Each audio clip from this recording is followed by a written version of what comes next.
दोस्तों आज हम बात करते हैं यूरोपीय महाद्वीप में बसा एक खूबसूरत देश नीदरलैंड के बारे में। दोस्तों इसके दक्षिण में बेल्जियम और पूर्व में जर्मनी है। दोस्तों नीदरलैंड को अक्सर हॉलैंड भी कहा जाता है।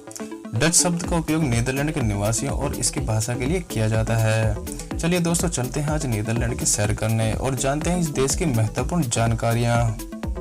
दोस्तों नीदरलैंड का कुल क्षेत्रफल 42,000 वर्ग किलोमीटर है, जो कि दुनिया में 131वें स्थान पर आता है। दोस्तों इसका क्षेत्रफल भारत के 20 राज्यों से भी कम है। दोस्तों नीदरलैंड की जनसंख्या 1,72,00,000 है। दोस्तों आबादी के हिसाब से बात करें तो यहाँ की आधी जनसंख्या नास्तिक है। जी हाँ दोस्तों, 50% आबादी किसी भी धर्म को नहीं मानती है। दोस्तों नीदरलैंड की राजधानी एम्स्टर्डम है, जो यूरोप का सबसे खूबसूरत शहर भी है। दोस्तों नीदरलैंड की करेंसी यूरो है, जो कि इंडिया के 86 रुपये के बराबर होता है। दोस्तों नीदरलैंड में किसी सैनिक का अपने से बड़े अफसर को सैल्यूट मारना जरूरी नहीं होता। दोस्तों नीदरलैंड का एक बड़ा हिस्सा समुद्र तल से नीचे होने के कारण इसने अपने समुद्री किनारों पर 1400 किलोमीटर की लंबी दीवार बनाई हुई है।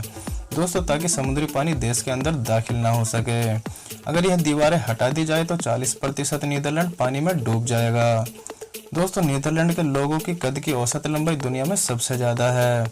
यहाँ पुरुषों की औसत ऊंचाई 5 फुट 11 इंच है।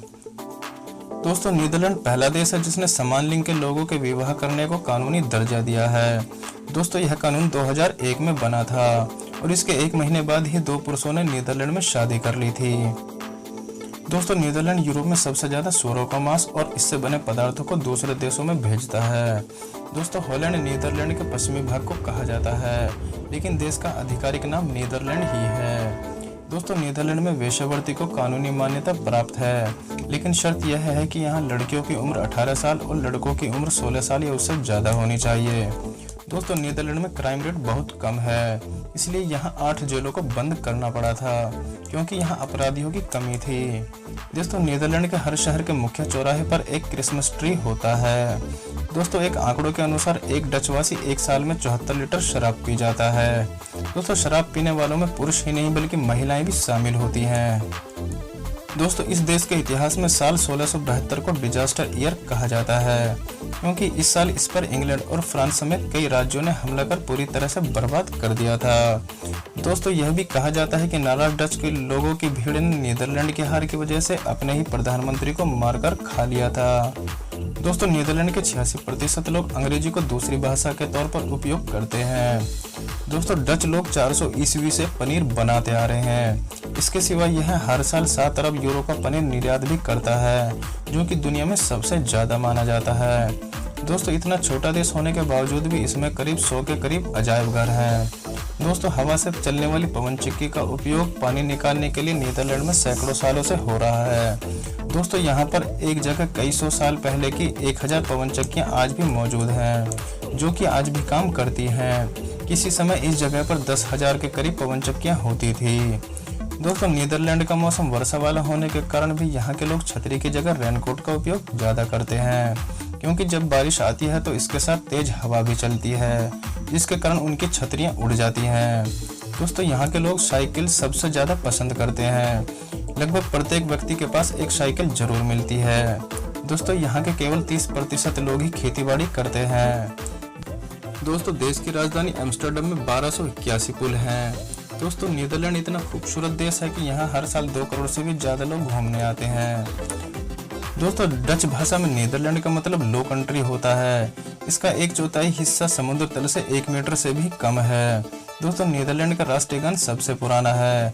यह 1568 में लिखा गया था, पर इसे आधिकारिक मान्यता 1932 में मिली थी। दोस्तों नीदरलैंड का ध्वज भी 1572 का है, जो 3 रंगों वाला सबसे पुराना झंडा है। दोस्तों संतरी रंग की गाजर सबसे पहले नीदरलैंड में ही उगाई गई थी और संतरी रंग नीदरलैंड का राष्ट्रीय रंग भी है। दोस्तों डच पहले यूरोपियन थे जिन्होंने ऑस्ट्रेलिया और न्यूजीलैंड को खोजा था। उन्होंने ऑस्ट्रेलिया को न्यू हॉलैंड का नाम भी दिया था। दोस्तों जैसे 1947 तक भारत इंग्लैंड की एक बस्ती था, वैसे ही इंडोनेशिया 1945 तक नीदरलैंड की बस्ती थी। दोस्तों अभी भी कई इंडोनेशियन लोग डच भाषा बोल लेते हैं। दोस्तों 10 मई 1940 को जब हिटलर की नाजी सेना ने नीदरलैंड पर धावा बोला तो नीदरलैंड ने 5वें दिन ही सरेंडर कर दिया था। दोस्तों नीदरलैंड का संसद भवन दुनिया के सबसे पुराने संसदीय भवनों में से एक है और जिसका उपयोग आज भी हो रहा है। दोस्तों आपको जानकर हैरानी होगी कि माइक्रोस्कोप, टेलीस्कोप, पेंडुलम घड़ी का आविष्कार 16वीं और 17वीं शताब्दी में नीदरलैंड में ही हुआ था। दोस्तों डच कंपनी फिलिप्स ने 1967 में ऑडियो टेप की और 1972 में वीडियो टेप की, 1982 में सीडी की और 1985 में सीडी रोम की खोज की थी। दोस्तों 2010 में नीदरलैंड में प्रतिशत के हिसाब से सबसे ज्यादा लोगों के पास ब्रॉडबैंड का कनेक्शन है।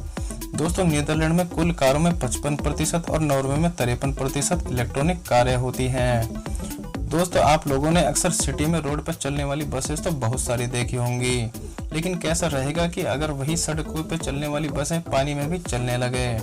दोस्तों आपको बता दूं कि नीदरलैंड में कुछ ऐसी बसें हैं जो सड़कों पर चलते सिटी का नज़ारा तो दिखाती ही हैं, लेकिन साथ ही साथ वो अचानक से नदी में भी उतर जाती हैं और उसके बाद पानी में चल के सिटी का नज़ारा भी दिखाती हैं। दोस्तों इन बसेस को रिवर बसेस के नाम से जानते हैं। दोस्तों 2017 से आधिकारिक तौर पे इन बसेस को नीदरलैंड में चलाया जा रहा है। दोस्तों अदेवाले एम्स्टर्डम का सबसे पुराना और जाना माना रेड लाइट एरिया है। दोस्तों यहाँ 400 से ज़्यादा खिड़की वाले वेश्यालय हैं। दोस्तों रोज रात इन खिड़कियों पर कई लड़कियां तरह तरह से अपने ग्राहकों को लुभाती हैं। दोस्तों एम्स्टर्डम का नगर निगम यहाँ पर देह व्यापार को काफ़ी मदद देता है। इस इलाके में एम्स्टर्डम का पहला वैश्यालय संग्रहालय भी है दोस्तों, जिसका नाम है रेड लाइट सीक्रेट्स। दोस्तों इस संग्रहालय यहाँ सदियों से चले आ रहे देह व्यापार की कहानी बताता है और इस समय एम्स्टर्डम में 60,000 से ज़्यादा यौनकर्मी है। दोस्तों एम्स्टर्डम का ये रेड लाइट एरिया सुबह 6 से 8 बजे को छोड़ के बाकी के 22 घंटे खुले रहता है। दोस्तों आमतौर पर एक यौनकर्मी के साथ एक दिन के लिए 150 यूरो खर्च करने पड़ते हैं। दोस्तों आपको नीदरलैंड कैसा लगा? दोस्तों अगर अच्छा लगा हो तो आप भी नीदरलैंड की सैर पर जा सकते हैं। दोस्तों जो लोग नीदरलैंड जाना चाहते हैं हमें कमेंट्स करके जरूर बताएं। और दोस्तों वीडियो अच्छी लगी हो तो अभी हमारे चैनल को सब्सक्राइब कर लें और बेल आइकन को प्रेस कर लें, ताकि आगे भी आपको इस तरह की वीडियो देखने को मिलती रहे। दोस्तों मिलते हैं अगली वीडियो में।